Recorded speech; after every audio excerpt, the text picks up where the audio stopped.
স্নান যাত্রা, স্নান পূর্ণিমা এই অনুষ্ঠান অনুষ্ঠিত হয় জ্যৈষ্ঠ মাসের পূর্ণিমা।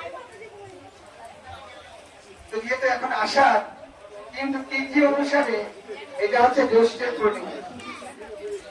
এই জন্য এই বছর আমরা আষাঢ়ে আমরা স্নান যাত্রার অনুষ্ঠান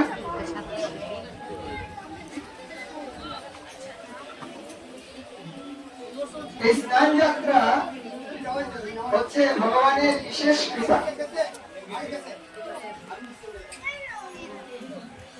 ব্রহ্মা পুত্র স্বয়ম্ভু মনু কি করেছিলেন?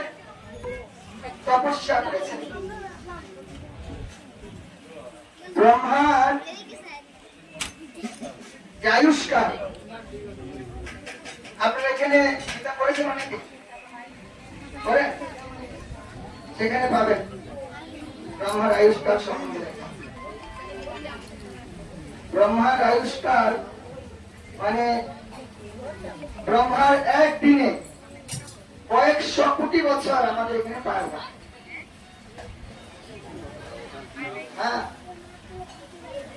সেই ব্রহ্মার পুত্র স্বয়ম্ভু মনু এখন চলছে শতবরাহ কল্প। এই শতবরাহ কল্পে স্বয়ম্ভু মনু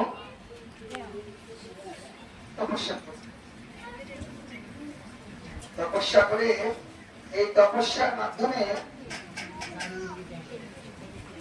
যজ্ঞ সেই যজ্ঞ থেকে যজ্ঞেশ্বর ভগবান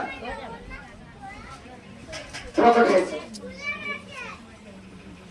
ভগবান যজ্ঞেশ্বর নারায়ণ বিষ্ণু কৃষ্ণ প্রকট হয়ে তোমাকে বলছে, তুমি আমার স্নানের ব্যবস্থা